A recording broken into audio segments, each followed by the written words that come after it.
এই কাহিনীর সমস্ত চরিত্র এবং ঘটনা সম্পূর্ণ কাল্পনিক। বাস্তবে জীবিত বা মৃত কোনো ব্যক্তি অথবা কোনো ঘটনার সাথে এর মিল থাকলে তা সম্পূর্ণ অনিচ্ছাকৃত এবং কাকতালীয়। ব্যবহৃত অপ্রাকৃত এবং অলৌকিক ঘটনাক্রম পরিবেশনার উপক্রম মাত্র। কুসংস্কারে বিশ্বাস করবেন না, কুসংস্কার ছড়াবেন না। নমস্কার, আপনারা শুনছেন 221B হ্যারিসন রোড, বাংলার ভূত, বাংলার ভয়, উল্টোপাল্টা গল্প নয়। আমি প্রত্যয়, আর আমার সাথে আছে সুমিতেন্দ্র। আজ আপনারা শুনবেন সাগর কুমার পাঠকের লেখা একটা গ্রাম বাংলার ভূতের গল্প, ক্যানিংয়ের কলেজে এক রাত। অভির ভূমিকায় নীল, আশু আর অন্য একটি ছাত্রের চরিত্রে আদিত্য। করালি স্যারের ভূমিকায় স্বয়ং লেখক সাগর কুমার পাঠক, দাইমার ভূমিকায় বর্ণালী, সলিল, বস আর অন্য একটি চরিত্রে সুমিতেন্দ্র, আর গল্পপাঠ এবং অন্যান্য চরিত্রে রয়েছি আমি প্রত্যয়। তাহলে শুরু হচ্ছে আজকের পর্ব।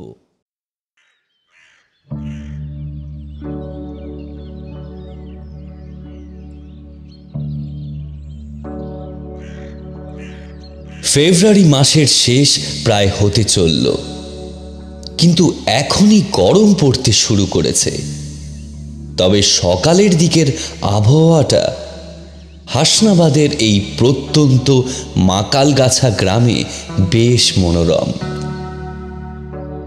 তবে এই মনোরম আবহাওয়াতেও করালি স্যারের বাড়ির পরিবেশ বেশ উত্তপ্ত। করালি স্যার গ্রামের স্কুলের নামকরা শিক্ষক। আশেপাশের গাঁয়ের থেকেও ছেলেমেয়েরা স্যারের বাড়ি অঙ্ক আর ইংরেজি পড়তে ভিড় করে। তবে স্যার খুব রাগী। আজ সকাল থেকে স্যার তার প্রিয় কলমটা খুঁজে পাচ্ছেন না। জনশ্রুতি ওই কলমটা নাকি সরস্বতীর মন্ত্রপুত। কলমটা হাতে থাকলে যে কোনো শক্ত অঙ্ক বা ইংলিশের কঠিন প্রশ্ন একেবারে নস্যি। এসব নেহাতি গুজব। তবে স্যার কখনোই কলমটা হাতছাড়া করেন না। এদিকে সেই কলম খোঁজা নিয়ে কোচিংয়ের ঘরে একেবারে হুলস্থুল পড়ে গেছে, কিন্তু কলমের খোঁজ পাওয়া যায়নি। করালি স্যার চোখ পাকিয়ে বললেন, আসো, কলমটা বার করে দে বলছি। ভয়ে আশুর মুখ শুকিয়ে গেল। সে আমতা আমতা করে বলল, না স্যার, আমি আমি আমি পেনটা নিইনি স্যার। না মানে? তুই তখন আমার কাছে একটা অঙ্ক বুঝতে এসেছিলি না? তুই ছাড়া আজ আমার কাছে কেউ ঘাসেনি। কথাটা সত্যি হলেও আশু কলমটা নেয়নি। কিন্তু প্রতিবাদ করার আগেই স্যারের পেটটা সবাং করে নেমে এলো তার হাতের ওপর। তারপর পিঠে পায়ে সর্বত্র বেতের বাড়ি চলল নির্মমভাবে। চুপচাপ এই মার সহ্য করছিল আশু, আর অঝোর ধারায় কাঁদছিল। হঠাৎ স্যার তার মাথাটা ঠুকে দিলেন টেবিলে। সেই প্রবল আঘাতে মাগো মাগো বলে মাটিতে লুটিয়ে পড়ল আশু। একটু ভয় পেয়ে করালি স্যার তাকে নিষ্কৃতি দিলেন।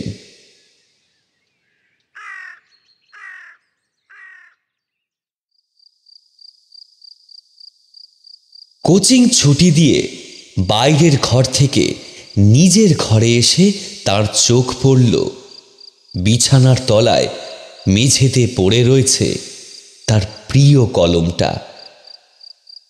কিছুক্ষণ চিন্তা করলেন, তারপর বাইরের ঘরে এসে দেখলেন ছেলেদের দল বেরিয়ে যাচ্ছে। আশুকে ডাকতে গিয়ে তিনি থমকে গেলেন। থাক, আজ আর কিছু বলবেন না, পরে একদিন ডেকে ব্যাপারটা মিটিয়ে নেবেন। তাছাড়া এই মা মরা ছেলেটার বাপটা সারাদিন নিজের ব্যবসা নিয়ে ব্যস্ত। হতভাগার কোনো খোঁজই রাখে না কেউ।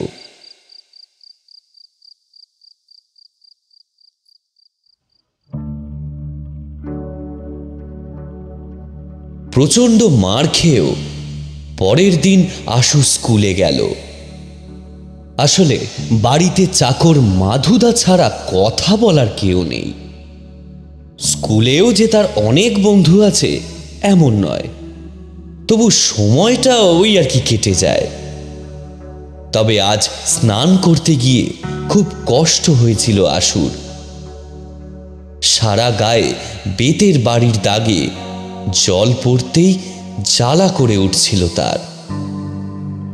বিশেষ করে হাতে আর পিঠের কালশিটে পড়া দাগগুলো যেন তার মনের ভেতরেও ক্ষত তৈরি করে দিয়েছিল। এদিকে মাথার একপাশে বেশ ফুলে উঠেছে। মগে করে মাথায় ঠান্ডা জল ঢেলে বেশ আরাম পেল বেচারি।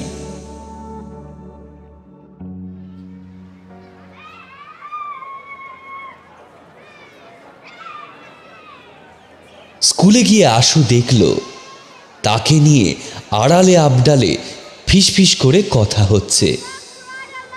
প্রার্থনার পর লাইন দিয়ে বেরোনোর সময় কে যেন বলে উঠল, এই পেন্টেন কিন্তু সাবধানে রাখিস, না হলে কিন্তু হাফিস হয়ে যাবে। হ্যাঁ, একেবারে ঠিক বলেছিস। এত মার খেয়েও শিক্ষা হয় না। মা বলে চোরে না শোনে ধম্মের কাহিনী।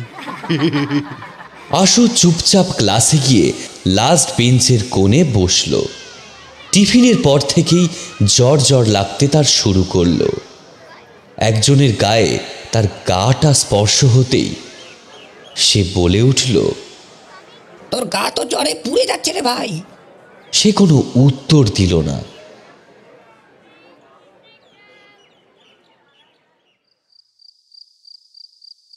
সেদিন সন্ধ্যাবেলায় ধুম জ্বর এলো আশুর। এরকম জ্বর তার মাঝে মাঝেই হয়। যখন জ্বর আসে তার কোনো হুঁশ থাকে না, বরং তখন যেন সে কোথায় হারিয়ে যায়। মাধুদা তাকে ওষুধ খাইয়ে রান্না করতে চলে গেল।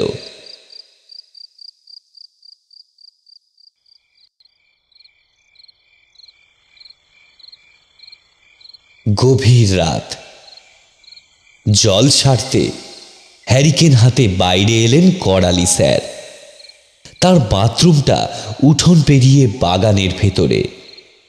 সেই উঠোন পেরিয়ে আসতে গিয়ে তিনি থমকে দাঁড়ালেন। বাড়ির সামনের পেয়ারা গাছটার নিচে খুব রোগা আর লম্বা মতো কে যেন দাঁড়িয়ে আছে। অন্ধকারে ঠিক বোঝা যাচ্ছে না, যেন ধোঁয়া দিয়ে তৈরি একটা দেহ। আরেকটু এগিয়ে লণ্ঠনটা তুলে ধরে যা দেখলেন তাতে তার হৃৎপিণ্ডটা বুকের কাছে লাফিয়ে উঠল। লোকটা অন্তত 7 ফুট লম্বা, তবে একে ঠিক লোক বলা যায় কি? মূর্তিটার মাথাটা পুরো ন্যাড়া, চোখের জায়গাটা যেন চামড়া দিয়ে ঢাকা, লম্বাটে মুখটার নাকের জায়গাটা কেবল 2টো ফুটো, আর মুখের জায়গায় একটা অন্ধকার বড় গর্ত। মূর্তিটা হাঁ করতেই একটা অপার্থিব তীব্র চিৎকার শোনা গেল।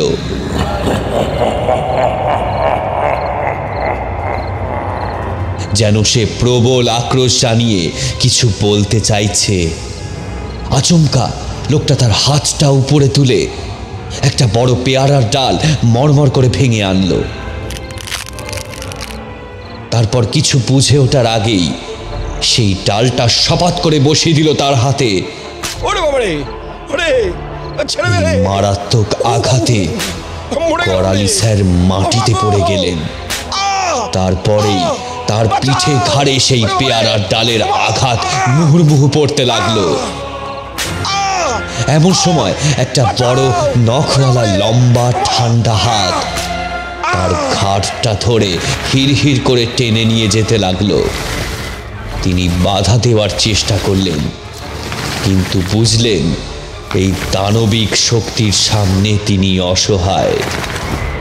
এরপর এক হাতে উঠোনের টেকিটার গর্তে তার মাথাটা চেপে ধরল সেই মূর্তি। ঢেকিটার ভারী দিকটা কে যেন মন্ত্র বলে তুলে ধরে রেখেছে। সেই মূর্তি আরেক হাতের ইশারায় ঢেকির ভারী প্রান্তটা বিদ্যুৎ বেগে নিচে নেমে এসে থেতলে দিল করালি স্যারের মাথাটা।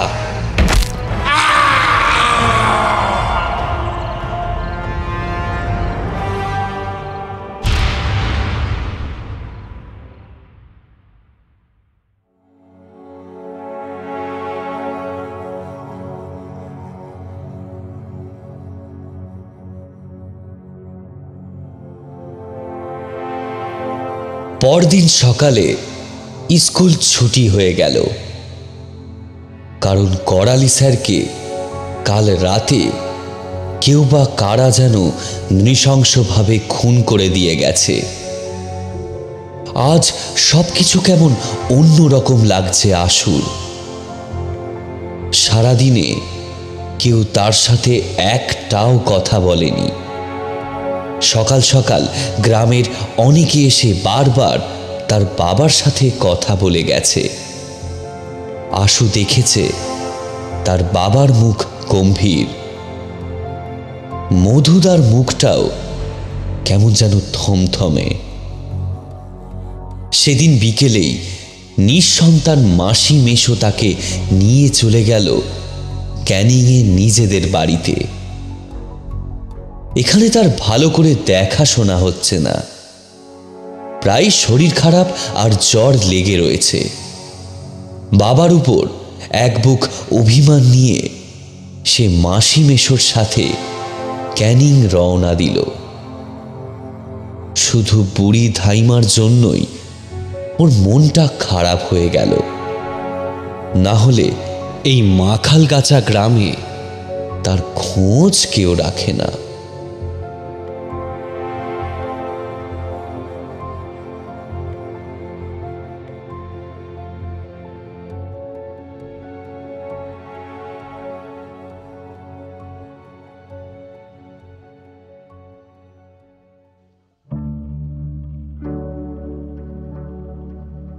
এর মধ্যে কেটে গেছে প্রায় 6 বছর।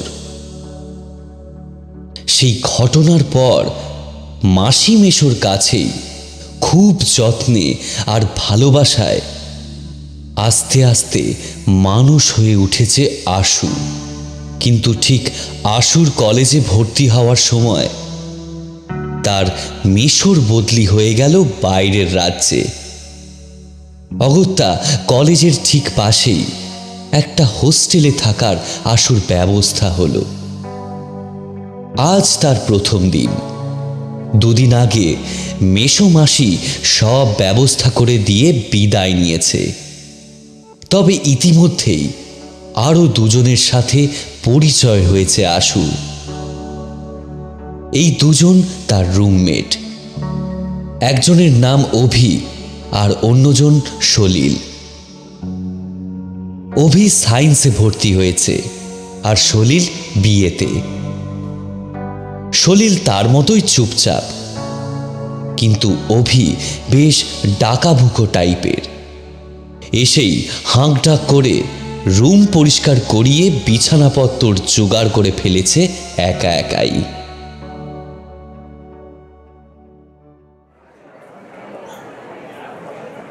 কলেজে এর মধ্যেই ক্লাস শুরু হয়ে গেছে। ওরা 3 জন সেদিন বিকেলে কলেজের ক্যান্টিনে বসে আড্ডা মারছিল। এমন সময় এলাকার প্রত্যেকটা প্রাণীর একেবারে কান ঝালাপালা করে একটা বাইক বাহিনী এসে হাজির হলো ক্যান্টিনের সামনে। সামনের লাল রঙের কেটিএম বাইক থেকে যে যুবকটি নেমে এলো তার মাথায় বড় বড় খাড়া খাড়া বাদামি চুল, তার মধ্যে সোনালি রং দিয়ে হাইলাইট করা। এক কানে বড় একটা দুল, ঠোঁটের কোণে লম্বা একটা জ্বলন্ত সিগারেট। পরনে লেদারের জ্যাকেট, ছেঁড়াখোড়া জিন্স আর প্রায় হাঁটু অবধি উঠে আসা কালো চামড়ার জুতো। ক্যান্টিনের ছোকরা বয়টা বলল, ওই তো বস এসে গেছে, এবার কিন্তু ক্যান্টিন খালি করে দিতে হবে। বলে কাঁধের গামছাটা দিয়ে একটা চেয়ার মুছতে লাগলো। যুবকটার সঙ্গেই আরো 4-5টা যুবক ক্যান্টিনে প্রবেশ করলো। তাদের সাজ পোশাক বা চেহারাও তাদের দলপতির অক্ষম অনুকরণ মাত্র, কারণ তাদের স্বাদ থাকলেও সাধ্য নেই।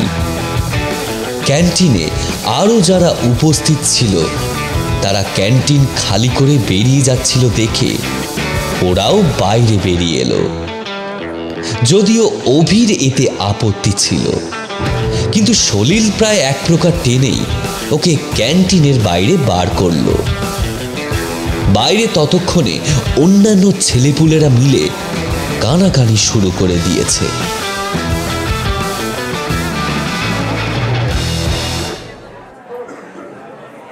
বস মনে হয় আজ কিছু অপারেশন করবে, তাই এখানে বসে প্ল্যান বানাবে। বসের অনেক পয়সা না রে? আরে হবে না কেন, ও কাজ ছেলে জানিস? হেমন্ত রায়ের একমাত্র ছেলে। ওর আসল নামটা কি না? বসন্ত রায়, ওটাই সংক্ষেপে বস। ওর তো সেকেন্ড ইয়ার, তাই না?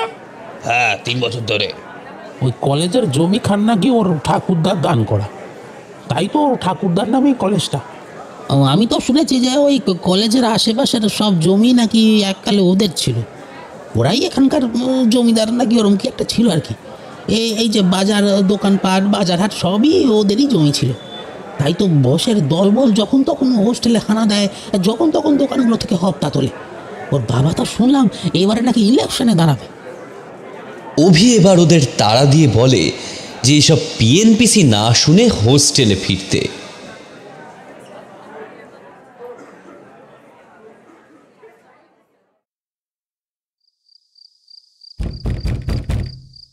এর ঠিক 2 দিন বাদে রাত 12টার সময় আশুদের ঘরের দরজায় বারবার ধাক্কার আওয়াজে সলিল দরজা খোলে।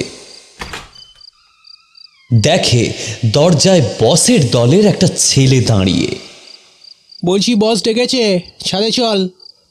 অভি বলে, না এত রাতে যাব না, যা বলার কালকে সকালে। এরপর বসের দল প্রায় হুড়মুড়িয়ে ওদের ঘরে ঢুকে পড়ে।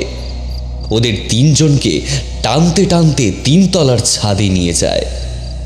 ছাদে গিয়ে দেখে হোস্টেলের ফার্স্ট ইয়ারের সব ছেলেদের ডেকে আনা হয়েছে, আর সবাই লাইন দিয়ে ছাদের এক কোণ ধরে দাঁড়িয়ে আছে। ছাদের ঠিক মাঝখানে একটা চেয়ারে বসে আছে বস। তাকে ঘিরে তার চেলা চামুন্ডারা। এরা যে প্রত্যেকেই চূড়ান্ত নেশা করে রয়েছে সেটা বেশ বুঝতে পারল আশু। বস এবার হুঙ্কার দিয়ে বলে উঠল, কে তোদের নতুন কলেজ কেমন লাগছে? কোনো অসুবিধা হচ্ছে না তো? ফার্স্ট ইয়ারের ছেলেগুলো নিরুত্তর রইল। এরপর বসের নির্দেশে তার চেলা চামুন্ডারা ওদের ওপর র্যাগিংয়ের নামে অকথ্য অত্যাচার শুরু করলো। এই ঠান্ডার মধ্যে শুধু অন্তর্বাসটুকু পরিয়ে অসহায় ছেলেগুলোকে প্যারেড করানো হলো খানিকক্ষণ। তারপর ছাদের ওপর একটা ক্যারামের স্ট্রাইকার রেখে ছেলেগুলোকে 2টো দলে ভাগ করে আইস হকি খেলানো হলো, তবে সেটা ওদের নাক দিয়ে। কিন্তু এরপর নিজেদের বাবা মায়ের নামে অশ্রাব্য গালিগালাজ করতে বলায় অভি তীব্র প্রতিবাদ জানালো। একজন চেলা তখন বলে উঠল, বাস এই ছেলেটাকে যখন ডাকতে গেছিলাম হেভি গরম নিচ্ছিল মালটা। হ্যাঁ বস, সালা বলছিল কালকে সকালে আসবে। বসের হাতের ইশারায় অভিকে ঘাড় ধাক্কাতে ধাক্কাতে বসের কাছে হাজির করা হলে একজন ওর মাথাটা ছাদের মেঝের ওপর চেপে ধরল। বস তার বুট পরা পাটা অভির কানের ওপর তুলে দিয়ে পাড়া দিয়ে ধরল। যন্ত্রণায় কাতর আর্তনাদ করে উঠল অভি। সলিল এবার ছুটে গিয়ে বসের পাটা জড়িয়ে ধরে বলে উঠল, ওকে ক্ষমা করে দাও তোমরা, ওকে ওকে ছেড়ে দাও। ও আর তোমাদের কথার অবাধ্য হবে না, প্লিজ ওকে ছেড়ে দাও। বস এবার নিজের বুট পরা পা দিয়ে সলিলের বুকে সজোরে লাথি মেরে বলে উঠল, ভাগ সালা, চোরের সাক্ষী গাঁট কাটা। মাটিতে লুটিয়ে পড়ল সলিল। এর মধ্যে সেই চেলাটা যে ওদের ডাকতে এসেছিল সে আশুকে ধাক্কা দিতে দিতে বসের সামনে নিয়ে এসে বলল, এই 3টে মাল এক ঘরে থাকে বস। মালগুলো বহুত দেমাক, কারোর সাথে মেশে না, খালি নিজেদের মধ্যে গুজুর গুজুর ফুসুর ফুসুর করে। দিমাগ বার করছি বলে পাশ থেকে বিয়ারের বোতলটা তুলে নিয়ে ঢক ঢক করে স্রেফ গলা ভেজায় বস। এরপর শুরু হয় অত্যাচার। ওদের 3 জনের পায়ে দড়ি বেঁধে বসের চেলা চামুন্ডারা মত্ত উল্লাসে মেতে ওঠে। ছাদের রেলিং থেকে উল্টো করে ঝুলিয়ে দিল আশু, সলিল আর অভিককে। বাকি ফার্স্ট ইয়ারের ছেলেগুলো একেবারে গুটিয়ে গেল ভয়ে। ওদের 3 জনের মাথার নিচে তখন কলেজের ফটক। রক্ত মাথায় উঠে আসছে দ্রুত গতিতে। আশুর মাথাটা কেমন যেন ঝিমঝিম করছে। আজ রাতের মতো ফুর্তির আশা মিটলে যখন শেষমেশ ওদের আবার তুলে আনা হলো, তখন আশু জ্ঞান হারিয়েছে। সলিল আর অভির অবস্থাও বেশ সঙ্গীন হয়ে উঠেছে। বস, এই মালটার তো জ্বর এসেছে, কোনো সাড়া শব্দ নেই। যদি কিছু গড়বড় হয়? কোনো চিন্তা করিস না, সব ঠিক হয়ে যাবে। চল চল ফুট, পার্টি শেষ। 1 বছর কোনো দরকার পড়লে বস আছে, হ্যাঁ বুঝলি, বস আছে। চল এখন ফুট। ভয়ে গুটিয়ে থাকা ফার্স্ট ইয়ারের দল একটাও শব্দ না করে চুপচাপ সারিবদ্ধভাবে সিঁড়ি দিয়ে নেমে গেল। কেবল পড়ে রইল ওরা 3 জন। বস তার এক চেলাকে বলল, শোন, মালটা আউট হয়ে গেছে, এটাকে নিয়ে গিয়ে ঘরে শুয়ে দিয়ে আয়। ও দুটো এখানে পড়ে রাখ, জ্ঞান আছে ঠিক চলে যাবে নিয়দের মতো সালা। এই কুসুম কলিটাকে তোরা ঘরে পৌঁছে দিয়ে নিচে আয়। আমি একবার ক্যান্টিন হয়ে আসছি, ওখানে একটা খাম্বা রাখা আছে আবুর কাছে। চেলা চামুন্ডার দল নিজেদের মধ্যে হাসাহাসি করতে করতে আশুকে চ্যাংদোলা করে নিচে নিয়ে গিয়ে ওর ঘরে শুইয়ে দেয়। খানিকক্ষণ পর সলিল আর অভিও কোনো রকমে 3 জনের জামা কাপড়গুলো হাতে করে নিয়ে টলতে টলতে শুয়ে পড়ল নিজেদের ঘরে।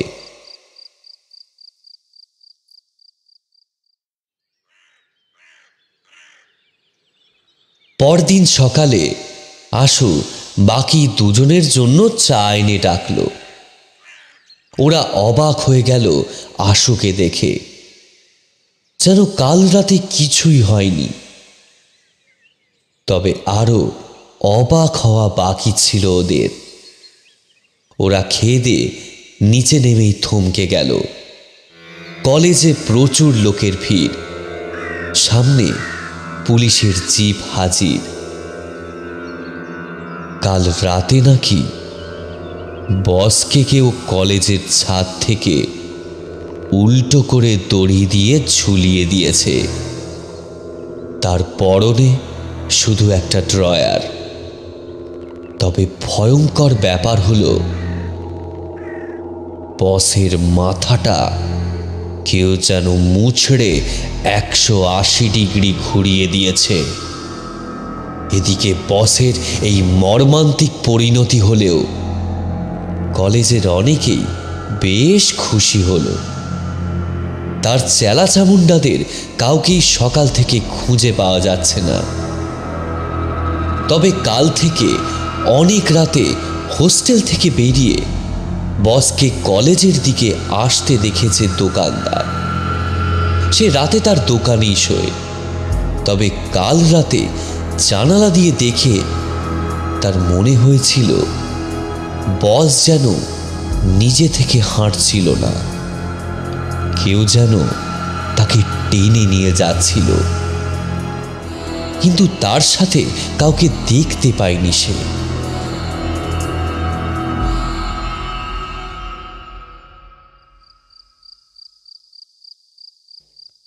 তখন রাত। অভি, সলিল আর আশু শুয়ে গল্প করছিল।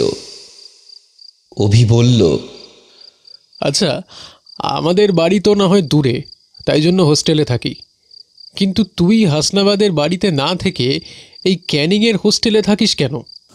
আসলে ওই স্কুলে পড়ার সময় থেকেই আমি হাসনাবাদ থেকে ক্যানিং চলে আসি আমার মাসি মেশোর কাছে। তারপর থেকে এখানেই আমার পড়াশোনা।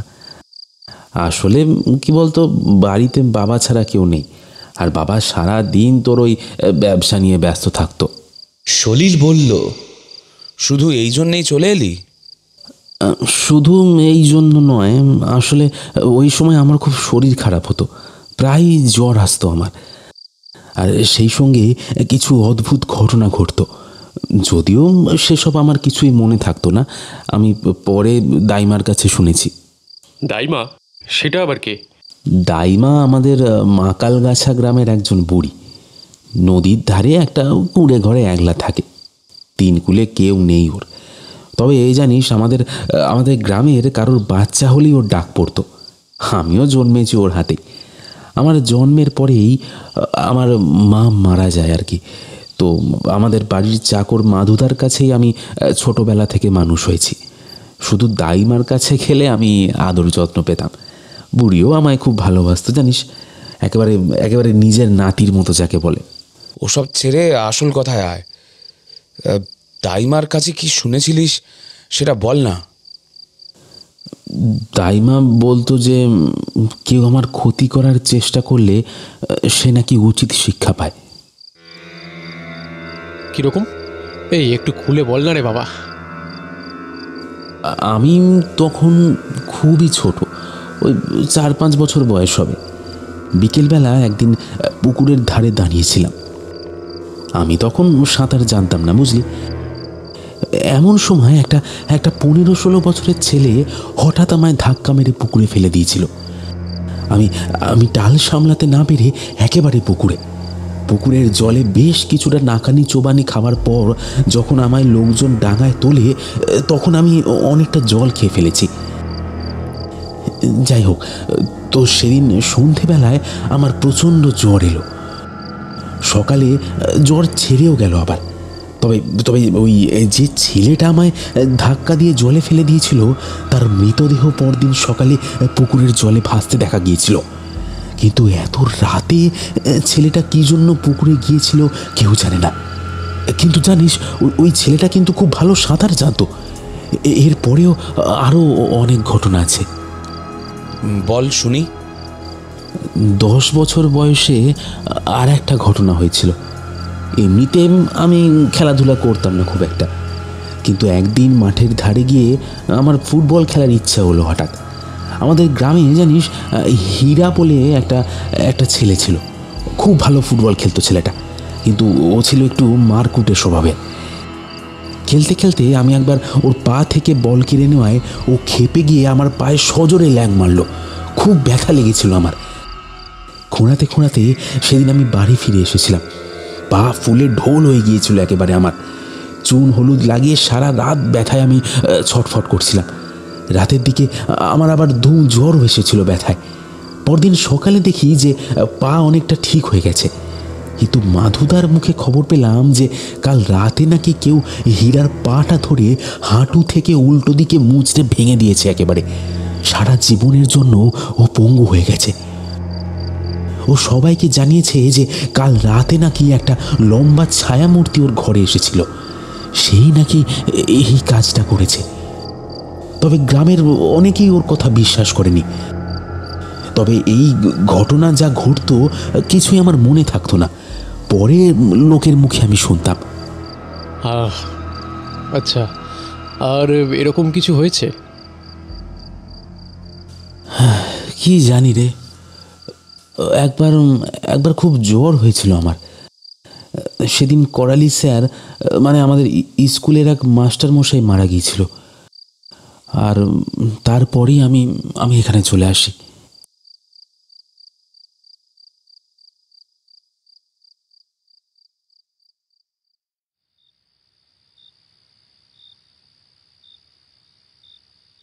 ওরা দুজন ঘুমিয়ে পড়লেও আশুর ঘুম আসছিল না। আবার কেমন যেন জ্বর জ্বর লাগছিল। আশু আর সলিল ঘরের একদিকের দুটো বেডে শোয়, আর ঘরের অন্য দিকের একটা বেডে অভি শোয়। ওর বেডের পাশেই একটা বড় জানালা। আসলে অভি স্মোক করে বলেই ও জানলার ধারের বেডটা বেছে নিয়েছে। ঘরে একটা নীল নাইট ল্যাম্প চলছে। ওদের ঘরটা দোতলায়, শীতকাল বলে জানালা বন্ধ, তবে কাঁচের পাল্লা দিয়ে বাইরের চাঁদের আলোয় সব পরিষ্কার দেখা যাচ্ছে। আশুর হঠাৎ মনে হলো জানালার সামনে একটা ছায়া মূর্তি দাঁড়িয়ে রয়েছে, কিন্তু তা কি করে হয়? দোতলার জানালার ধারে কেউ উঁকি দেবে কি করে? যে মূর্তিটা দাঁড়িয়ে আছে তার মাথাটা পুরো ন্যাড়া, চোখ বলে কিছু নেই, জায়গাটা যেন একটা চামড়া দিয়ে ঢাকা। লম্বাটে মুখটার নাকের জায়গায় কেবল দুটো ফুটো, আর মুখের জায়গায় একটা অন্ধকার বড় গর্ত। সেই মূর্তি এবার তার হাতটা বাড়িয়ে দিল। জানালার কাঁচটা ঝনঝন করে ভেঙে গেল। আশু সঙ্গে সঙ্গে লাফিয়ে উঠে বেড সুইচটা জ্বালিয়ে দিতেই সারা ঘর টিউবলাইটের সাদা ফটফটে আলোয় ভরে গেল। আশু দেখল জানালার পাশ থেকে মূর্তিটা অদৃশ্য হয়ে গেছে।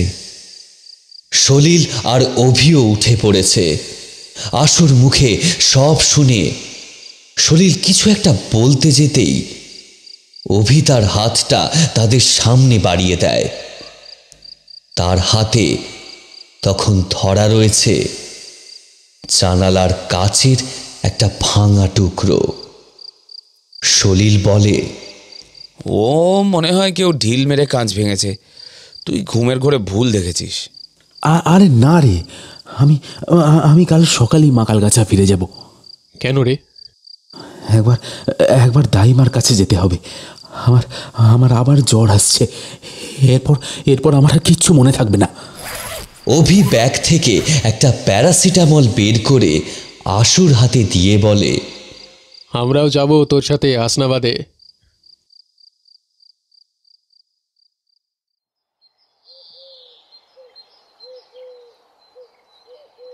দাইমা এতদিন পরে আশুকে দেখে খুব খুশি।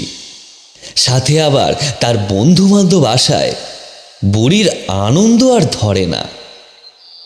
হাত পা ধুয়ে মাটির মেঝেতে মাদুর পেতে বসে নারকেল কোড়া দিয়ে মুড়ি খেতে খেতে দাইমার সাথে গল্প করছিল ওরা। আশু হঠাৎ খাওয়া থামিয়ে প্রশ্ন করল, আচ্ছা দাইমা, আমার মাসি মেশো আমায় নিয়ে কেন চলে গেছিল? আমার খালি মনে হচ্ছিল যে বাবা আমায় গ্রাম থেকে দূরে করতে পারলে যেন বাঁচে। আসলে করালি মাস্টারের ঘটনার পর গ্রামের সবারই সন্দেহ হতে থাকে এইসব ঘটনার পেছনে আমার আশু বাবার হাত আছে। তখন আমি ওর বাপরে বলি আশুরে এখান থেকে সরিয়ে দিতে। তখন দিনকে দিন ওর মায়ের বোন আর তার বউকে ডেকে ওকে নিয়ে যাওয়ার ব্যবস্থা করা হলো। ওর বাপটাও হাঁপ ছেড়ে বাঁচলো। আসলে ওর বাপ ভাবতো এই বেটার জন্ম দিতে গিয়ে ওর বউটা মারা গেছে। তাই আমার আশু বাবারে কোনোদিনও একবার ভালো করে কোলে নেও দেখেনি ওর বাপ। আচ্ছা, করালি স্যারের ঘটনাটা কি হয়েছিল দাইমা? অভি হঠাৎ খাওয়া থামিয়ে প্রশ্ন করল। করালি মাস্টার ছিল এই গাঁয়ের স্কুলের একজন মাস্টার মশাই। এমনিতে ভালো, কিন্তু বড্ড রাগ ছিল মানুষটার। গাঁয়ের অনেক ছেলের মতোই আশু তার কাছে পড়তো। তা একবার হলো কি, মাস্টারের একটা কলম চুরি যাওয়ায় সে সবার সামনে আশুকে বেত দিয়ে খুব মারে, এমনকি মাথাটাও টেবিলে ঠুকে দিয়েছিল। কিন্তু আমার আশু বাবা সেই কলমখানা চুরি করেনি। মারের চোটে আশু বাবার জ্বর চলে আসে, কিন্তু ওর বাপের তো আর সেদিকে কোনো খেয়াল ছিল না। যেদিন মাস্টার আশুকে ওইভাবে মারে, সেই রাতে কি যেন করালি মাস্টারকে বেধড়ক মারধর করে মাথাটা ঢেঁকিতে একেবারে থেতলে দিয়ে যায়। এরপরই গায়ের লোক সন্দেহ করে এই ঘটনায় আশু বাবার কোনো হাত আছে। কিন্তু একটা বাচ্চা ছেলে কিভাবে একজন বড়সড় লোককে এইভাবে মারবে? ঠিকই বলেছ বাবা, আমিও সবাইকে তাই বলেছিলাম। কিন্তু এর আগেও তো গ্রামের লোক দেখেছে আশুকে। কেউ খেতি করতে চাইলেই তার উপর হামলা হয়। হ্যাঁ, আশু আমাদের বলেছে, একবার ফুটবল মাঠে আর একবার পুকুরে। ওই জন্য আমি গ্রামে কোনো দিন কারোর সাথে মিশতাম না, যদি কিছু গন্ডগোল হয়। আমায় এখনই একবার পাল বাড়িতে যেতে হবে। তোরা বরং সন্ধেবেলায় এখানে আসিস, একেবারে রাতের খাওয়া দাওয়া সব করে যাবি, কিন্তু তখন তোদের আরো কিছু কথা কইব।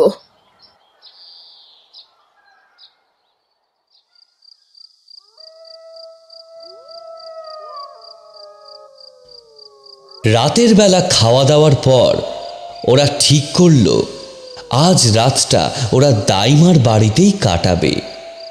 সেই মতো ওরা খাওয়া দাওয়া করে গল্প করতে বসল। অভি বলল, তুমি আরো যেন কি বলবে বলছিলে দাইমা? সে অনেক কথা, শুনতে রাত কাবার হয়ে যাবে। আরে হোক না, আমরা শুনবো। আশুর যখন জন্ম হয় তখন ওর মায়ের শরীর খুব খারাপ ছিল। তবে একটা কথা আমি আর আশুর বাপ ছাড়া কেউ জানে না, যেটা আজ আমি তোদের বলছি। আমার মনে হয় আশুর কথাটা শোনার দরকার। আশুর যখন জন্ম হয় তখন ওর সাথে আর একজনও জন্মেছিল, ছেলে সন্তান। কিন্তু সে বেশিক্ষণ বাঁচেনি। জন্মের কিছুক্ষণ পরই সে মারা যায়। এদিকে ওদের জন্ম দিয়েই ওদের মায়ের অবস্থা খুব খারাপ হয়ে পড়েছিল। তখন ওর বাপ ওর মাকে নিয়ে ওই শহরে হাসপাতালে চলে যায়। কিন্তু এতদিন আমার সেই যমজ ভাইয়ের কথা আমায় কেউ বলেনি কেন? কারণ তোর বাপ চায়নি তার কথা কেউ জানুক। কিন্তু কাকু হঠাৎ এরকম করলই বা কেন? মৃত হলেও সেও তো ওনার সন্তান। ওরে, তোর সেই ভাই যখন পৃথিবীর আলো দেখিছিল, তাকে দেখে আমার মতো শক্ত মানুষও ভেতর থেকে কেঁপে উঠেছিল। সে কি তার চেহারা! ও মাগো, ভাবলে এখনো শিউরে উঠি। বাচ্চাটা সাধারণ বাচ্চাদের চেয়ে বেশ কিছুটা লম্বা, মাথাটা পুরো ন্যাড়া, চোখের জায়গাটা পুরো চামড়া দিয়ে ঢাকা, আর নাকের কাছে দুটো ফুটো, আর মুখের কাছে একটা বড় গর্ত, যেন সবকিছু গিলে কে বসে আছে। এদিকে বাচ্চাটার হাতগুলো বেশ মজবুত, আর তাতে বড় বড় নখ। বাচ্চাটা কিছুক্ষণ খাবি খেলো, তারপর একেবারে স্থির হয়ে গেল। আমি আশুর বাপকে ডেকে এনে দেখাতেই সে মুখ ঘুরিয়ে নিলে। এদিকে তার বউয়ের এখন তখন অবস্থা দেখে ওর বাপ তাকে নিয়ে হাসপাতালে রওনা দেয়। যাওয়ার আগে আমায় হুকুম দিয়ে যায় এই মরা বাচ্চাটাকে আমি যেন নদীর চরে পুঁতে ফেলি, আর কাউকে যেন এই বাচ্চার কথা আমি না বলি। ঠিক ঠিক এইরকম মূর্তি তো আমি দেখেছিলাম সেদিন রাতে, যেটা অভিকে মারতে এসেছিল। এই জন্যেই তো আমি এই কথা এতদিন কাউকে বলিনি। আমি দেখেছি যখনই কেউ আমার আশু বাবার কোনো ক্ষতি করতে চায় সে তার উচিত শিক্ষা পায়। আমি অনেকবার দেখেছি। আর ও আসলেই আশুর জ্বর আসে, আর আশুর কিচ্ছু মনে থাকে না। তবে ও মাসির কাছে গিয়ে খুব যত্নে ছিল বলে ও এতদিন আসতে পারেনি বোধহয়। তার মানে কলেজে আশুর ওপর অ্যাটাক হওয়ার পর সেই ছায়ামূর্তি আবার ক্যানিংয়ে এসে হাজির হয়েছিল। কিন্তু সেদিন রাতে ও আমাকে মারতে চাইলো কেন? আমি তো আশুর কোনো ক্ষতি করিনি। আমার মনে হয় তোকে বাঁচাতে গিয়ে আশু বিপদে পড়েছিল বলে ওই ছায়ামূর্তি পরের রাতে তোকে টার্গেট করেছিল। কারণ তুই প্রথম প্রতিবাদ করেছিলি, আর সেই জন্যই কিন্তু আসলে বসের দল আমাদের ওপর চড়াও হয়েছিল। মনে করে দেখ।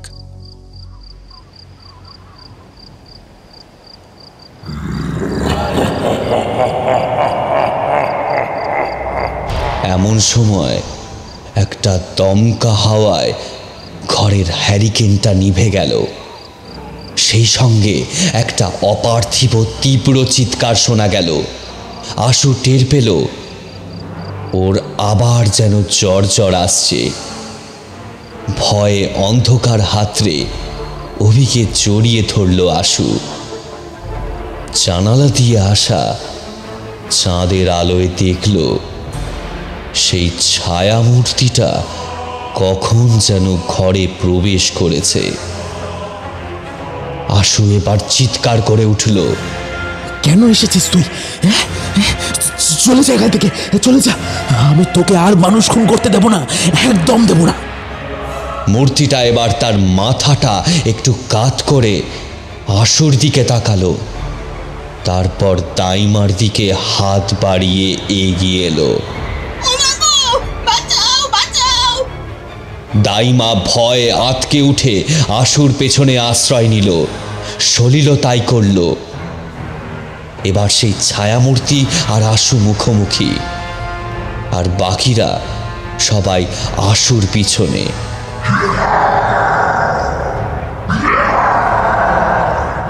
ছায়ামূর্তিটা আবার প্রবল গর্জন করে উঠতেই আশু পাল্টা চিৎকার করে বলল, অনেক হয়েছে, অনেক। আর তোকে আমায় রক্ষা করতে হবে না। তুই এখন রক্ষক থেকে রাক্ষস হয়ে গেছিস একটা। চলে যা, চলে যা আমার সামনে থেকে। আমার আর তোকে দরকার নেই, চলে যা। দাইমা হ্যারিকেনটা জ্বালাবার চেষ্টা করতে গিয়ে আশুর পেছন থেকে একটু সরে গেছিল। ছায়ামূর্তিটা এবার দাইমার গলাটা চেপে ধরে তাকে শূন্যে তুলে ফেলল। দাইমার হাতের হ্যারিকেনটা মাটিতে পড়ে যেতেই অভি সেটা তুলে ছুঁড়ে মারল ছায়ামূর্তিটার গায়ে। হ্যারিকেনের থেকে বেশ কিছুটা কেরোসিন তেল সেই ছায়ামূর্তির গায়ে ছড়িয়ে পড়তেই সারা ঘর কেরোসিন তেল আর পচা মাংসের গন্ধে ভরে উঠল। এদিকে দাইমার দেহটা ছটফট করছিল শূন্যে, ওই প্রেত মূর্তির হাতে ভাসমান অবস্থায়। আশু এবার মাটিতে পড়ে থাকা দেশলাইটা তুলে নিয়ে একসাথে 3টে কাঠি বাক্সের বারুদের গায়ে ঘষে আগুন জ্বালিয়ে সেগুলো ছুঁড়ে দিল ছায়ামূর্তির দিকে।